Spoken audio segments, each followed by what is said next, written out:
Welcome to 3WR news బులెటిన్ల ముందుగా headlines. Assam valley fertilizer project భూమి పూజలో ప్రధాని మోడీ ప్రసంగం.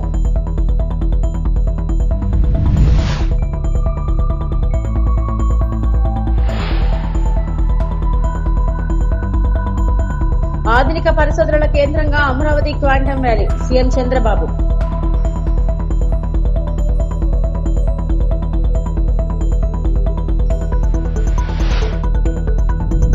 కూటమి పాలనలో ఏపీ మహిళలకు రక్షణ లేదు.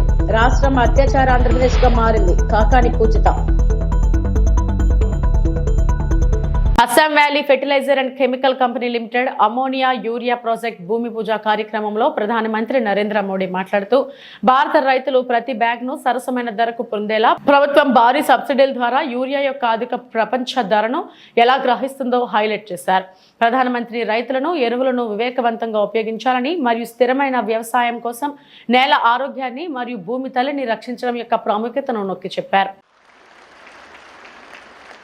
और भाइयों बहनों, मैं आपको एक और बात बताना चाहता हूं. आपके हितों को लेकर हमारी सरकार बहुत ज्यादा संवेदनशील है. जो यूरिया हमें महंगे दामों पर विदेशों से मंगाना पड़ता है, हम उसकी भी चोट अपने किसानों पर नहीं पड़ने देते. बीजेपी सरकार सब्सिडी देकर वो भार सरकार खुद उठाती है. भारत के किसानों को सिर्फ 300 रुपए में यूरिया की बोरी मिलती है. उस एक बोरी के बदले भारत सरकार को दूसरे देशों को, जहां से हम बोरी लाते हैं, करीब करीब 3,000 रुपया देना पड़ता है. अब आप सोचिए, हम लाते हैं 3,000 में और देते हैं 300 में. ये सारा बोझ देश के किसानों पर हम नहीं पड़ने देते. ये सारा बोझ सरकार खुद भरती है ताकि मेरे देश के किसान भाई बहनों पर बोझ न आए. लेकिन मैं किसान भाई बहनों को भी कहूंगा कि आपको भी मेरी मदद करनी होगी. और वो मेरी मदद है इतना ही नहीं, मेरे किसान भाई बहन आपकी भी मदद है. और वो है ये धरती माता को बचाना. हम धरती माता को अगर नहीं बचाएंगे तो यूरिया की कितने ही थैले डाल दे, ये धरती मां हमें कुछ नहीं देगी.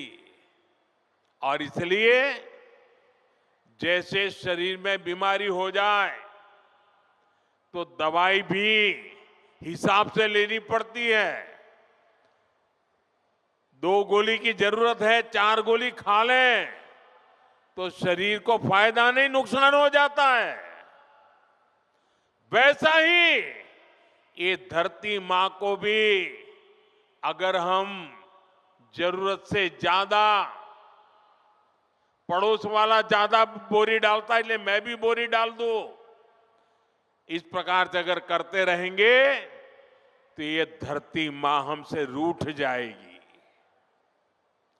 यूरिया खिला खिला करके हमें धरती माता को मारने का कोई हक नहीं है. ये हमारी मां है, हमें उस मां को भी बचाना है.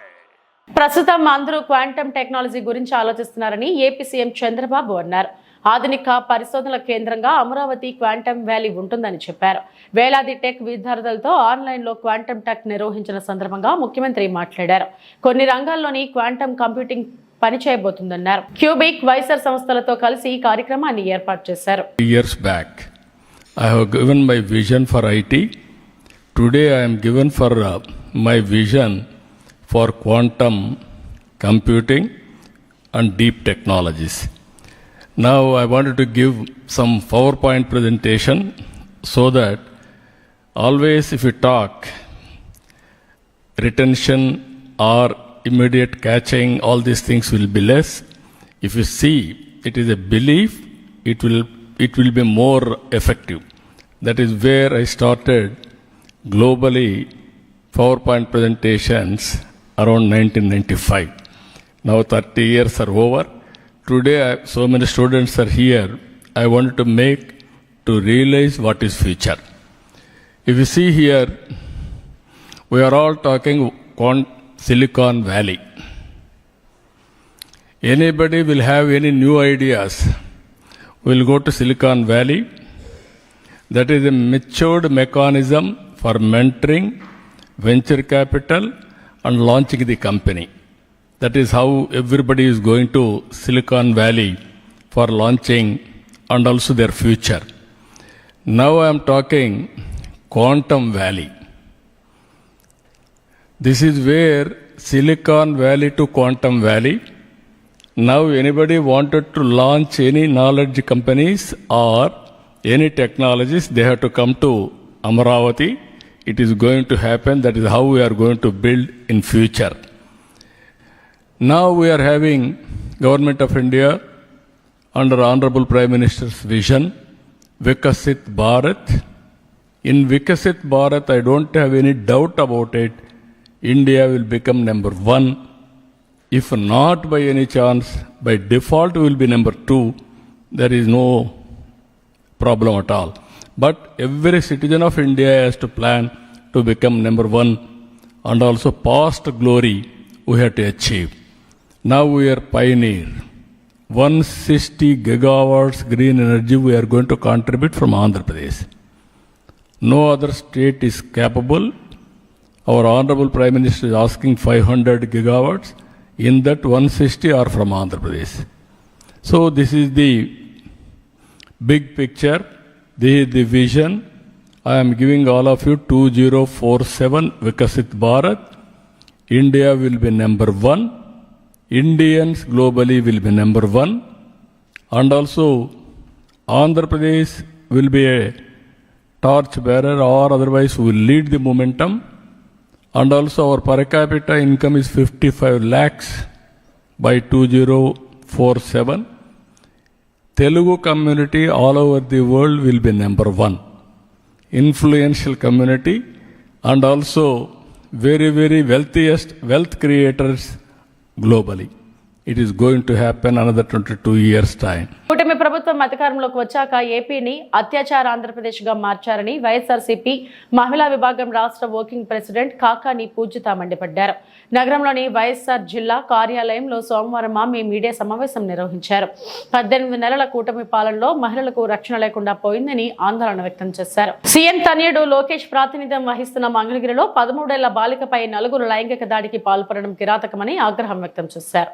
ఈ ప్రభుత్వం చేష్టలడికి చోద్యం చూస్తుందని మండిపడ్డారు. పోలీసులను ప్రజల రక్షణ కాకుండా ప్రతిపక్షాన్ని అణచివేసేందుకు ఉపయోగించుకుంటుందని ధ్వజమెత్తారు. రాష్ట్రంలో శాంతి భద్రతలు క్షీణించాయని చెప్పడానికి ఇటీవల కేంద్ర హోంమంత్రి అమిత్ రాసిన లేఖే నిదర్శనమన్నారు. ఈరోజు ఆంధ్రప్రదేశ్ని కాస్త అత్యాచార ఆంధ్రప్రదేశ్గా మార్చేశారు. ఎక్కడ చూడు పేపర్ తీసినా, ఎవరి దగ్గరికైనా వెళ్ళినా, ఏదన్నా ఒక ఇన్సిడెంట్ చెప్తారు. ప్రతి ఊర్లో అంటే చావు లేనటువంటి ఊరు ఇల్లు ఉండదన్నట్టు మన కూటమి పాలనలో అత్యాచారం లేనటువంటి ఊరు లేదు.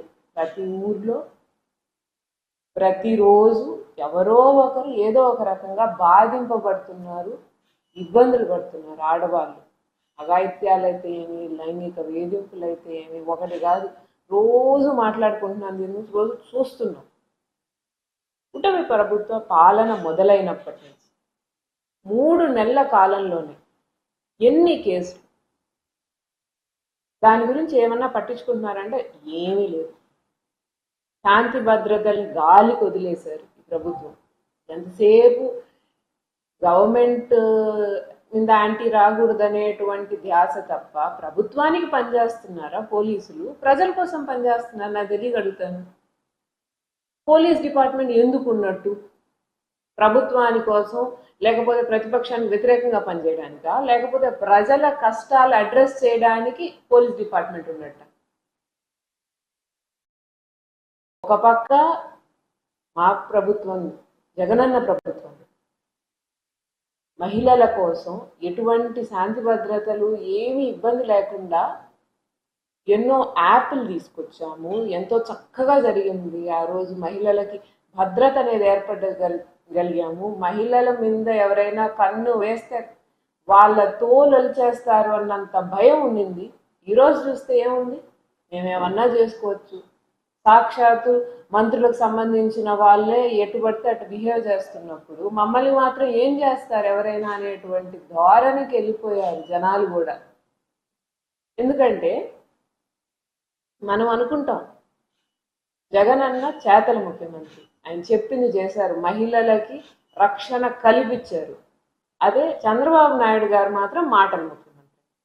ఎప్పుడు ఎత్తుకో, నేను అట్ట చేస్తాను, నేను ఇట్ట చేస్తాను, ఆడవాళ్ళని కానీ మీరు కన్నెత్తి చూశారని అంటే అదే వాళ్ళకి ఆఖరి రోజు, లేకపోతే ఎవరైతే ఆడవాళ్ళ మీద ఏమైనా అత్యాచారం చేస్తారో వాళ్ళ గుండెల్లో నిద్రపోతానన్నారు. ఏది ఎక్కడ కనపడరు? యథావిధిగా అత్యాచారాలు, అఘాయిత్యాలు రోజు కంటే ఎక్కువ అవుతున్నాయి తప్ప ప్రతిరోజు తక్కువ అయ్యేటువంటి అవకాశం కనపడట్లేదు కనీసం. ఈ లెటర్ వాస్తవమా కాదా? నేనేం పుట్టించినటువంటి లెటర్ కాదు కదా. మేము ప్రతిపక్షంలో ఉన్నాం, 24 గంటలు కావాలంటే మేము అబద్ధాలు చెప్తాము, మీ మీద ఇచ్చేస్తామని చెప్పి మాట్లాడవచ్చు. ఈ లెటర్ అయితే మేమేం పుట్టించింది కాదు కదా. ఈ లెటర్ అయితే మీకు సాక్షాత్తు సెంట్రల్ గవర్నమెంట్ నుంచి వచ్చిందే కదా. ఈ లెటర్ వచ్చింది, ఈ రోజు ప్రతి ఒక్కరు మిమ్మల్ని ప్రశ్నిస్తున్నారు. ఇంత గోలలు జరుగుతుంటే శ్మశాన స్థలంను కూడా వదలరా? మాజీ ఎంపీ బుట్టా రేణుకా ఫైర్. కర్నూలు జిల్లాలోని ఎమ్మిగనూరులో శ్మశాన స్థలాన్ని కబ్జా చేసిన వారిపై చర్యలు తీసుకోవాలి. అధికారులకు ఫోన్ ద్వారా ఫిర్యాదు చేసిన మాజీ ఎంపీ వైసీపీ పార్లమెంట్ సమన్వయకర్త బుట్టా రేణుక 15 రోజుల్లో కబ్జాకి గురైన శ్మశాన స్థలాన్ని అప్పచెప్పాలని డిమాండ్. పట్టణంలోని సర్వే నెంబర్ 171లో 2.87 ఎకరాల శ్మశాన స్థలాన్ని కబ్జాదారులు ప్లాట్లు వేసి విక్రయిస్తున్నారని బుట్టా రేణుక కబ్జాకు గురైన శ్మశాన భూమి ఫోటోలను మీడియాకు విడుదల చేసిన బుట్టా రేణుక మీడియా సమక్షంలో శ్మశాన స్థలం ఇప్పించి న్యాయం చేయాలంటూ బుట్టా రేణుకకు వినతి పత్రం ఇచ్చిన కుల సంఘాల నాయకులు. ఎటువంటి ఇబ్బందులు కాకుండా దాన్ని సామరస్యంగా రివర్స్ చేస్తే బాగుంటుందని తెలియజేస్తున్నా. అది అయ్యిందంటే అందరికీ మంచిదే అవుతుందనేసి నేను అనుకుంటున్నాను. కాకపోతే ఫర్దర్గా ప్రొసీడ్ అవ్వాల్సి వస్తుంది, అది కూడా తెలియజేస్తున్నాను. ఎవరెవరు ఇన్వాల్వ్ అయి ఉన్నారో ఇది మీరు పొలిటికల్ యాంగిల్లో అస్సలు చూడకండి. మై రిక్వెస్ట్ ఈస్, మనమందరం ఎమ్మిగనూరు ప్రాంత వాసులం. ఇక్కడ ఉన్న మీ అందరికీ కూడా, మీరు కూడా ఇక్కడ ఎమ్మిగనూరు వాళ్ళే కాబట్టి, మన ప్రాంతంలో మనం కనుక కాపాడుకోకపోతే రేపొద్దున ఎవరు వచ్చి మనల్ని కాపాడరు.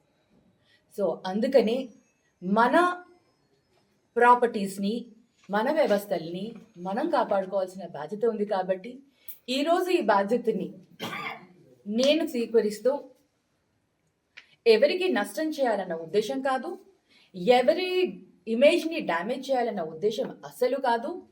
ఇందులో కేవలం ఎవరికి అన్యాయం జరుగుతుందో వారికి న్యాయం జరగాలి అన్న ఒక్క కోణంతోనే ఈరోజు ఈ ప్రెస్ మీట్ పెట్టడం జరుగుతుంది.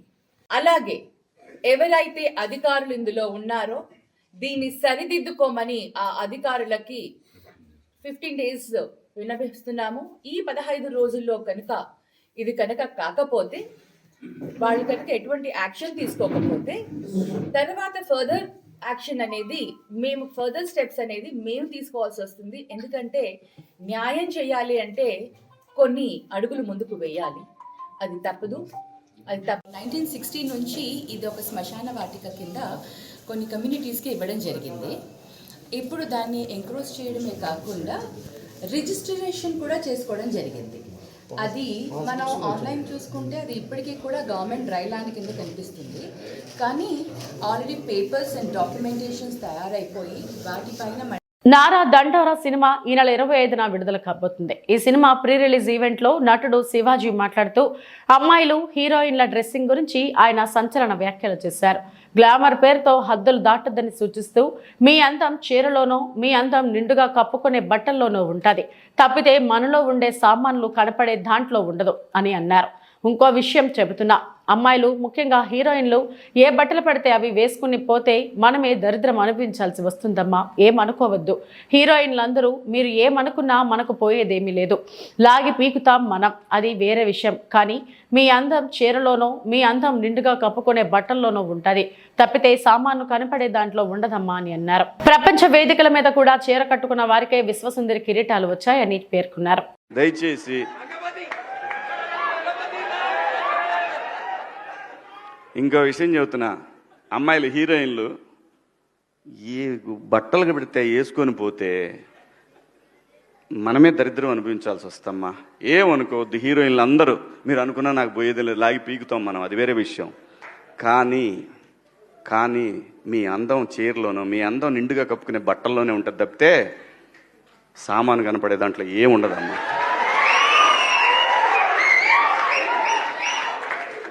అవి వేసుకున్నంత మాత్రాన చాలామంది చూసినప్పుడు నవ్వుతూ అంటారు, కానీ దేద్రముండ ఎలాంటి బట్టలు ఎందుకు వేసుకుని కాస్త మంచి వేసుకోవచ్చుగా, బాగుంటావు కదా అనాలనిపిస్తుంది లోపల, అనలేము. అంటే మళ్ళీ స్త్రీ స్వాతంత్రం లేదా స్వేచ్ఛ లేదు. స్త్రీ అంటే ప్రకృతి, ఎంత అందంగా ఉంటే అంత గౌరవం పెరిగిద్ది. ఈ ప్రకృతి అద్భుతంగా ఉంటుంది. అలాగే స్త్రీ మా అమ్మ చక్కగా ఎప్పటికీ గుండెల్లో కనపడతా ఉంటుంది, ఒక సావిత్రమ్మ కానీ ఒక సౌందర్య కానీ. అలాగే ఈ జనరేషన్లో ఇంకా చాలామంది, రష్మిక, చాలామంది అమ్మాయిలు ఉన్నారు. వీళ్ళందరూ ఇంపాక్ట్ క్రియేట్ చేశారు కాబట్టి అమ్మటే చెప్పగలుగుతున్నాం.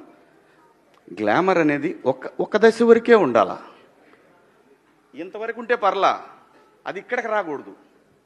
నేనేవాళ్ళే కానీ చెప్పడానికి మళ్ళీ అందరు రేపు పొద్దున పెద్ద పెద్ద వాళ్ళంతా బయలుదేరతారు, మాకు స్త్రీ స్వేచ్ఛ లేదు. స్వేచ్ఛ అనేది అదృష్టం, ఆ స్వేచ్ఛని కోల్పోవద్దు. మన గౌరవం ఎప్పుడు పెరుగుద్దంటే మన వేష భాషల నుంచే మన గౌరవం పెరిగిద్ది. అందులో ప్రపంచ వేదికల మీదైనా సరే చీర కట్టుకున్న వాళ్ళకే విశ్వసుందరి కిరీటాలు వచ్చినాయి. Thank you so much. Anantapuram నగరంలోని శారదా నగర్ లో ఖాళీగా ఉన్న ఇళ్లపై కొందరు అనధికమైన వ్యవహారంతో అమాయకమైన ప్రజల ఆస్తులను కొట్టేసేందుకు కుట్రలు చేస్తున్నారని జయరాం నాయుడు మండిపడ్డారు. ఈ సందర్భంగా మంగళవారం శారదానగర్లో తన అనుచరులతో కలిసి భారీ ఎత్తున నిరసన కార్యక్రమాన్ని నిర్వహించారు. ఖాళీ ఇళ్లలోనే లక్ష్యంగా చేసుకుని నకిలీ పట్టాలను అధికార ముసుగులో సృష్టించి ఇళ్లను కాజేసేందుకు కుట్రలు చేస్తున్నారని మండిపడ్డారు. ఈ వ్యవహారంలో కీలకంగా వ్యవహరిస్తున్న వారిపై చర్యలు తీసుకోవాలని కోరుతున్నారు. వారిని వదిలేసి ఇష్టానుసారంగా వ్యవహరిస్తున్న తమపై ఆరోపణలు చేయడం సబబు కాదని హెచ్చరించారు.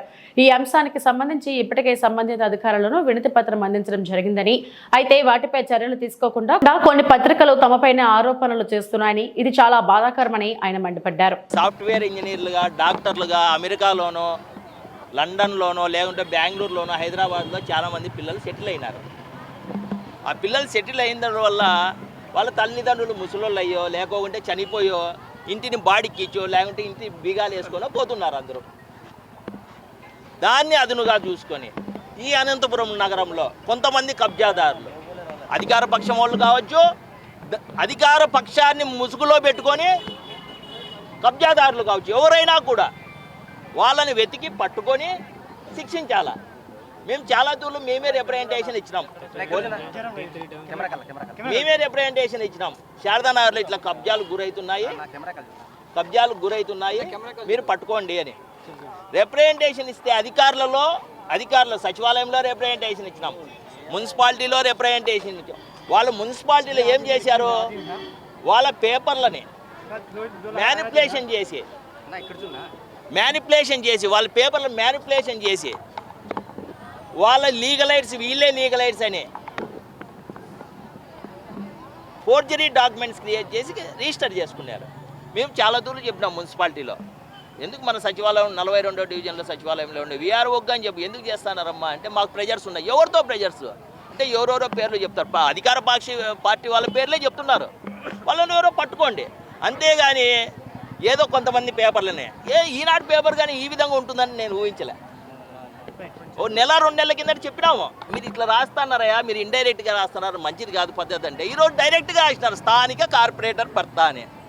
అట్లాన్నప్పుడు మేము ఊరిలో ఉంటే ప్రజల్లో నింద మోయాల్సి వస్తుంది. మేము అందుకోసమే ఇదే ఇంటి ముందర ధర్నా చేద్దామని ఈరోజు పూనుకున్నాం. అధికార పార్టీ నాయకులే ఉంటారు, 99% కాదు 100% అధికార పార్టీ.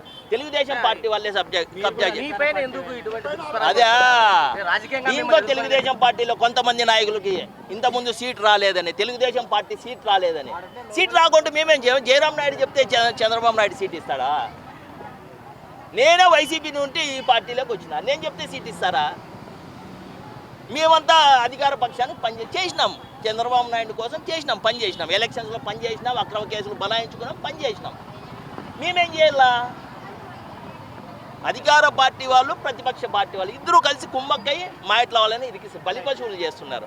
అసలైన దోషులు పట్టుకోమని చెప్తున్నాం. ఏం రిప్రజెంటేషన్ ఇస్తాం, లీగల్గా ఎస్పీకి కలెక్టర్కి రిప్రజెంటేషన్ ఇస్తాం, కలెక్టర్కి ఇస్తాం, రిప్రజెంటేషన్ కలెక్టర్కి ఇస్తాం. ఇవి ఇప్పటివరకు నా బులెటిన్ అప్డేట్స్. నమస్తే.